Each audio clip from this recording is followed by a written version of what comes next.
یعنی کرنے والا ہے، مطلب یہ اب میں سے تو مطلب اب اس کا گسانی تو ہے ہی کوئی نہیں. تو فرمایا وما الفناهم من عمل بالشيء، اور ہم اب دو وجوہات تھیں جن وجوہات کی بنیاد پر اولاد کو والدین کے ساتھ ملایا. پہلی وجہ ذریت، رشتہ تعلق، اور دوسری وجہ ایمان. تو ملا دیا. عمل ماں باپ کا تھا، ماں باپ پہلے جا چکے تھے. تیسری دلیل سورہ الکہف آیت نمبر 82.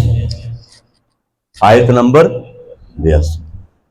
آپ کو پتا ہے جب حضرت موسیٰ علیہ السلام کی ملاقات ہوئی حضرت خضر علیہ السلام سے، تو پہلا مقام آیا تو کشتی توڑی، دوسرا مقام آیا تو بچے کو مارا، اور تیسرا مقام آیا تو دیوار تعمیر کی. دیوار تعمیر کی. جب دیوار تعمیر کی تو موسیٰ علیہ السلام نے وجوہات پوچھی تینوں مقامات پر. تو جب تیسرے مقام پر وجہ پوچھی کہ آپ مجرت لے لیتے، لو شئت لاتخذت علیہ اجرا، آپ مجرت لے لیتے، کھانا ہی کھا لیتے. پہلے لمبا سفر کیا تھا خضر علیہ السلام کو تلاش کرنے میں. جب مقام خضر پر آئے تو جو مچھلی بھنی ہوئی ساتھ لی تھی زندہ ہو کے دریا میں چلی گئی. اب کھانا اس وقت بھی نہ کھایا. پھر جب ملاقات ہو گئی تو تین مقامات الگ آ گئے. سفر تھا، پہلے کشتی کا مقام، پھر بچے والا مقام. ایک سفر میں تھے، بھوک لگی ہوئی تھی، اور کتنے دن تلاش خضر میں لگ گئے تھے، تلاش ولی میں لگ گئے تھے. تو موسیٰ علیہ السلام نے کہا کہ دیوار گر رہی تھی، چاہتے تو اجرت لے لیتے، کھانا ہی کھا لیتے. اس مقام پر حضرت خضر علیہ السلام نے کہا کان ابوہما صالحا، میں نے دیوار اس لیے کی تھی کہ ان کا باپ ولی تھا، ان کا باپ نیک تھا. اب اس پر روایات ہیں، کسی نے ان کا باپ ہے، کسی نے ان کا دادا ہے، اور کسی نے ان کا 6 پشتے اوپر باپ تھا. 6 پشتے اوپر باپ تھا. دیکھیں نا، میں حیا کی بات، یہ آ گئی تھی بیٹی، آ گئی حضور کے پاس، اس کی جی حاتم تائی کی، اور عیسائی تھا مگر سخاوت کے اعتبار سے مشہور تھا. جب حضور نے تعارف کیا نا، تعارف اس نے کہا میں حاتم تائی کی بیٹی ہوں، مگر ڈائریکٹ بیٹی نہیں تھی. کتنی نسلیں گزر گئی تھی. اس نے کہا میں حاتم تائی کی نسل میں بیٹی ہوں. آقا علیہ السلام نے فرمایا خدا کو سخاوت بڑی پسند ہے. وہ عیسائی تھا، بات الگ، جا تجھے تیرے باپ کی سخاوت کی وجہ سے آزاد کیا. اس نے کہا اگر سخی باپ کی بیٹی ہوں اکیلی نہیں جاؤں گی، جتنے ساتھ ہیں سب کو لے کے جاؤں گی. حضور نے فرمایا حیا سخاوت کا ہے، کیا سب کو لے گا. اسی طرح 6 پشتے اوپر باپ تھا، ان کا نسل میں ولی تھا، نیک تھا. اس کی نیکی کا حیا کیا، اور خضر علیہ السلام نے کہا کہ ولی کو ولی کا حیا ہوتا ہے، مجھے اجرت کی ضرورت نہیں تھی، اجرت کی. اب اس پر حضرت عیسیٰ علیہ السلام کا فرمان ہے. مصنف ابن ابی شیبہ، مصنف ابن ابی شیبہ، عیسیٰ علیہ السلام نے کہا قال عیسیٰ ابن مریم، عیسیٰ ابن مریم نے کہا طوبی لولد المؤمن، ولد مومن کو خوشخبری ہے. طوبی لہم، انہیں خوشخبری ہے. یاخذون من بعد، کہ ان کے ماں باپ نیک تھے، ماں باپ چلے گئے تو جانے والوں کی دعاؤں کی وجہ سے زندہ کی حفاظت کی جاتی.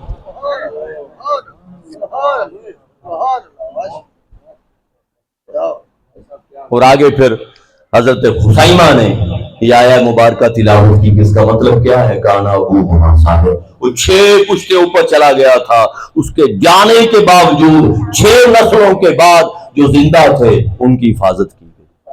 تو عمل غیر کا صلہ دوسرے کو دیا گیا. پھر آگے چلے. اور دوسری بات، ایک اور بات کہہ دیتا ہوں یہاں. آقا علیہ السلام کے پاس صحابی آئے، یہاں ایک حدیث پاک عرض کر دیتا ہوں. صحابی آئے، بڑے غمزدہ تھے، غمگین تھے. حضور نے فرمایا کیا ہوا؟ اس کی آقا ایک چیز کھائے جا رہی ہے، غم کھائے جا رہا ہے. آقا علیہ السلام نے فرمایا کیا بات ہے؟ بتاؤ، عرض کیا آقا ہم جو بھی کر لیں آپ جیسا عمل تو نہیں ہو سکتا، ہم یہاں تو آپ کے بغیر رہ نہیں سکتے، پیاس لگتی ہے آپ کے پاس آ جاتے ہیں، بھوک لگتی ہے آپ کے پاس آ جاتے ہیں، تڑپ ہوتی ہے آپ کے پاس آ جاتے ہیں، آپ کے مکھڑے کی زیارت کرتے ہیں، سب غم بھول جاتے ہیں، اور جنت میں ہمارا عمل تو آپ جیسا ہے ہی نہیں، آپ کہاں ہوں گے ہم کہاں ہوں گے، وہاں ہم کیسے رہیں گے آپ سے ملے بغیر۔ جب یہ بات کی، اب غور کریے گا، جب یہ بات کی آقا علیہ السلام نے فرمایا غم نہ کر، المرء مع من احبا، قیامت والے دن آدمی اسی کے ساتھ ہوگا جس سے محبت کرتا ہوگا۔ اب مجھے یہ بتائیں، جب عمل کی بات کریں تو صحابی کا عمل اور ہے، نبی کا عمل، عمل کی بنیاد پر وہ درجہ نہیں پا سکتا جو حضور کا ہے، مگر وہ رشتہ جس طرح وہ ذریت کا رشتہ تھا، یا ایک رشتہ ایمان بن گیا، دوسرا رشتہ محبت بن گیا۔ اور ایک حدیث پاک میں ہے، آقا علیہ السلام نے فرمایا دو آدمی اللہ کی خاطر آپس میں محبت کرتے تھے، اللہ کی خاطر آپس میں محبت کرتے تھے، ایک مشرق میں تھا ایک مغرب میں تھا، ایک مشرق میں تھا ایک مغرب میں تھا۔ ان ابی ہریرہ رضی اللہ تعالیٰ عنہ قال قال رسول اللہ صلی اللہ علیہ وآلہ وسلم لو ان عبدین تحابا فی اللہ عز وجل، دو بندے اللہ کی خاطر آپس میں محبت کرتے تھے، واحد فی المشرق، ان میں سے ایک مشرق میں تھا، وآخر فی المغرب، اور دوسرا مغرب میں تھا، بعد مکانی بھی تھا بعد زمانی بھی تھا، کوئی غوث پاک کو چاہنے والا تھا، کوئی داتا گنج بخش علی اجمیری کو چاہنے والا تھا، کوئی خواجہ معین الدین چشتی اجمیری کو چاہنے والا تھا، ہزار ہزار سال گزر گئے، مکان زمانے کے بوجھ کی وجہ سے ملاقات نہ ہو سکی، اور فاصلہ اتنا تھا کہ غریب ملنے کے لیے جا نہ سکا، تو فرمایا محبت کرتے تھے، قیامت والے دن اللہ ہاتھ پکڑے گا استعارے کے طور پہ، اللہ پاک فرمائے گا اے بندے یہ ہے وہ بندہ جس سے تو محبت کرتا تھا، قیامت والے دن اس کے ساتھ ملا دے۔ اب کہاں اس کا عمل، کہاں اس کا عمل؟ پھر آگے چلیں، جب اگلی بات کی، اب فرمایا جو میں نے آیا مبارکہ تلاوت کی تھی، بلکہ اس سے پہلے ایک اور عرض کر، ماں باپ کے لیے حکم دیا، بندے کن فرما دے، کیا؟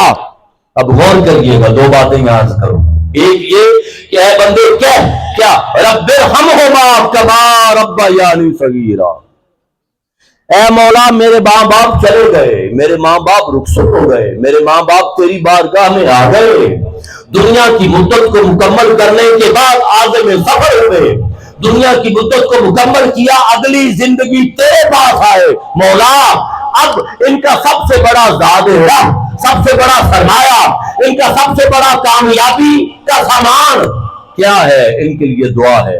اے بندے، اللہ نے فرمایا کل، اے بندے میری بارگاہ میں تو عرض کر ماں باپ کے بارے میں، اللہ نے حکم دیا کہ رب ارحمہما کما ربیانی صغیرا، اے ہمارے رب ان پر رحم فرما جیسے یہ میرے بچپن کے رب تھے۔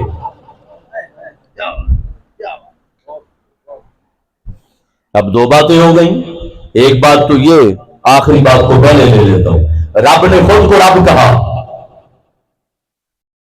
رب کل رب ارحمہما، اے میرے رب ان پر رحم کر، کما ربیانی، تو ایک تو اللہ پاک نے خود کو رب کہا، ایک اللہ پاک نے ماں باپ کو رب کہا، تو وہ بھی رب ہے یہ بھی رب ہے، مگر شرک نہیں ہوا، وہ حقیقی رب ہے یہ مجازی رب ہے،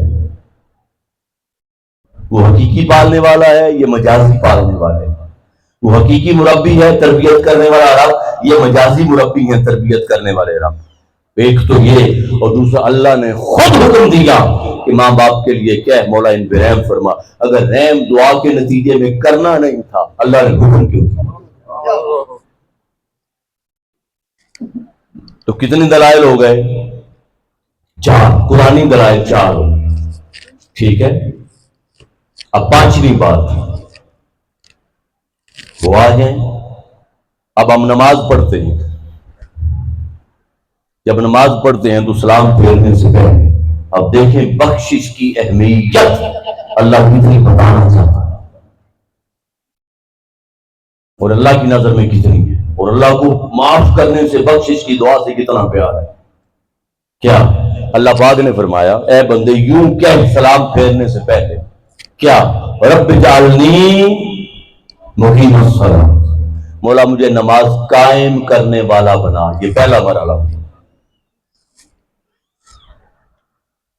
مجھے یاد رکھ لیں، پورا قرآن اٹھا لیں، علماء بیٹھے ہیں، کچھ چیزیں ایسی ہوتی ہیں کہ بڑی ہٹ کے ہوتی ہیں. پورا قرآن ہے، پورے قرآن میں ایک مقام پر بھی اللہ پاک نے فقط نماز پڑھنے کا نہیں کہا.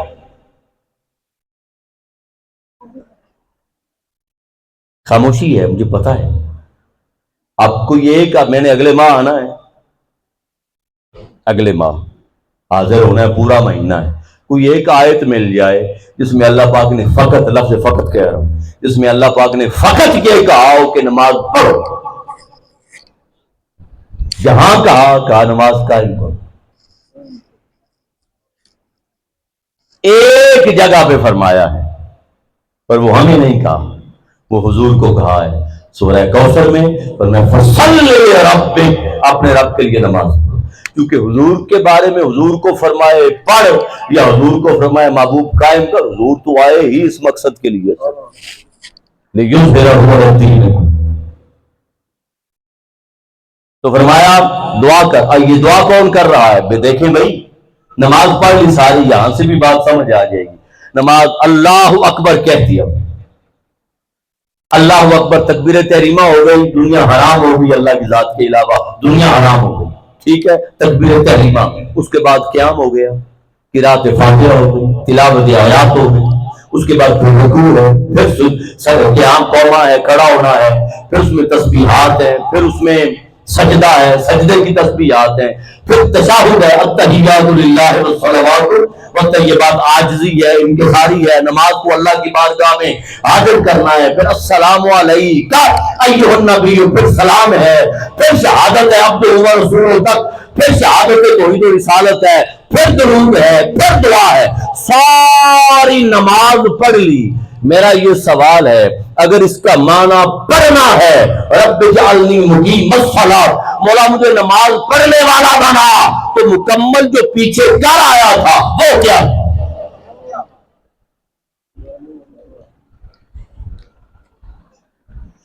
جو تکبیر تحریمہ سے لے کر یہاں تک کر آیا تھا وہ کیا تھا؟ بھئی نماز نہیں پڑھی. تو بھئی اگر نماز پڑھنا ہی مقصد تھا تو پڑھ تو آیا ہے، اور پھر نبی کہے کہ مولا مجھے نماز پڑھنے والا بنا، اور وہ بھی حلیم اللہ. تو بات سمجھ نہیں آتی کہ نبی نماز کیسے چھوڑے گا. تو مطلب جب نبی کہہ رہا ہے تو مقصد اور ہے کہ مولا نماز پڑھ لی میں نے، تیری بارگاہ میں سجدہ ریز ہو گیا، نماز میں نے ادا کر لی، تیری بارگاہ میں سجدہ ریز ہو گیا، جو تو نے کہا تھا وہ کر لیا. مولا اب نماز پڑھنے کے بعد یہ بھی توفیق تو نے دی تھی، مجھے نماز پڑھنے والا بنایا، اب نماز پڑھنے کے بعد یہ بھی کرم فرما کہ مجھے نماز قائم کرنے والا بنا.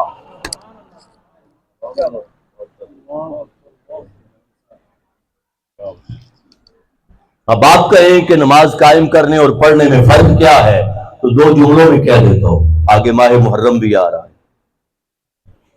فرق یہ ہے کہ اگر امن ہو، سکون ہو، چین ہو، عدل، انصاف، روٹی، کپڑا، مکان، صحت، تعلیم، علاج اگر دہلیز پر میسر ہو اور ہر ایک کو حق مل رہا ہو تو پھر نماز صحن کعبہ میں پڑھی جاتی ہے. پھر نماز صحن کعبہ میں پڑھی جاتی ہے. اور اگر یزیدیت مسلط ہو رہی ہو تو حج چھوڑ کر پھر میدان کربلا میں نماز قائم کی جاتی ہے. یہ فرق ہے. اسی لیے کسی نے کہا تھا داغے سجود پیشانی پہ پڑا تو کیا حاصل، داغے سجود پیشانی پہ پڑا تو کیا حاصل، ارے کوئی ایسا سجدہ کر کہ نشان زمین پہ رہے۔ کیونکہ وہاں پڑھنا تھا نانا حضور کی بارگاہ میں اور حسین کعبہ میں، تو پڑھی ہوئی نمازوں کا ذکر امام علی مقام کا اتنا نہیں ہوتا جتنا ایک سجدہ کربلا کا ہوتا ہے، یہ ہے فرق۔ تو فرمایا رب جعلنی مقیم الصلاۃ، مولا مجھے نماز قائم کرنے والا بنا، تو پہلا مرحلہ نماز قائم کرنے والا بن، نماز کو اپنے اوپر طاری کر، پہلا۔ دوسرا جب خود پختہ ہو جائے آگے پھر بڑھ، اگلا مرحلہ ومن ذریتی، اب میری اولاد کو بھی میرے نقشے قدم پہ چلاؤ۔ سنتے ہیں، غور کریں، سمجھے بات کو، میری اولاد کو بھی نقشے قدم پہ چلاؤ، ومن ذریتی۔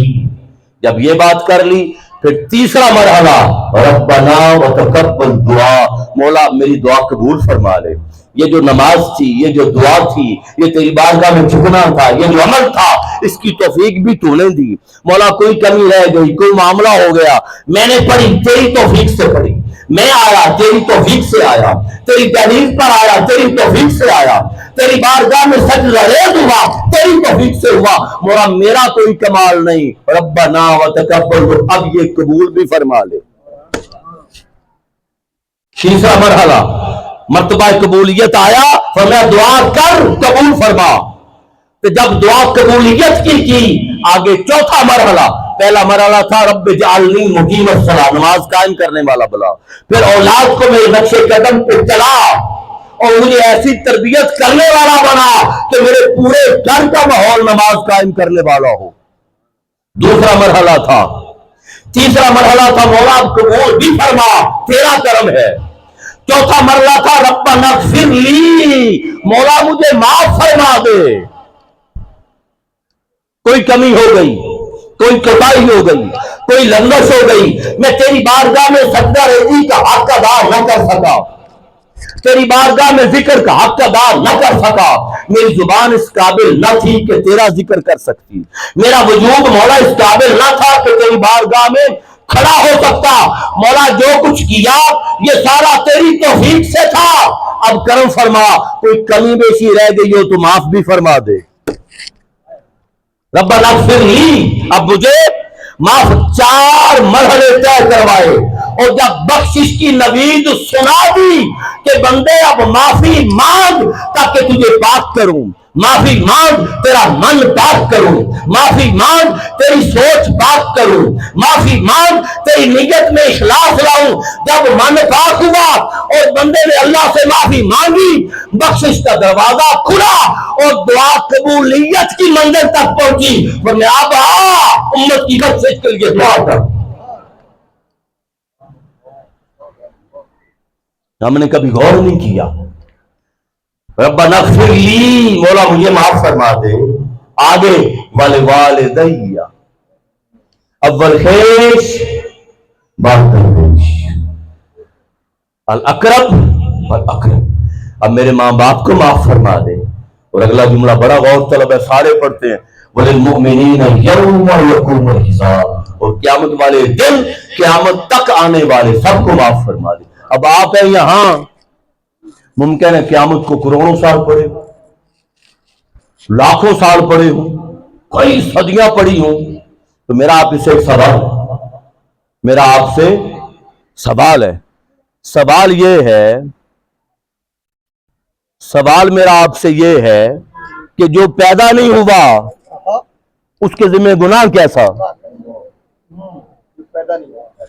الفاظ ہیں کہ وَلِلْمُؤْمِنِينَ يَوْمَ يَقُومُ، قیامت تک آنے والوں کو قیامت والے دن معاف فرما، الفاظ۔ اب ہم یہاں ہیں، قیامت پتہ نہیں کب، جو پیدا ہی نہیں ہوا، بابا وارث شاہ نے فرمایا تھا وارث فیلاں دے نال خار ہوں گے، بندے پاک گناہ تھی جانے دے، جب کوئی پیدا ہوگا تو فیل کرے گا، فیل کوئی کرے گا تو یا ثواب کمائے گا یا گناہ کمائے گا، تو جو آیا ہی نہیں معصوم ہے،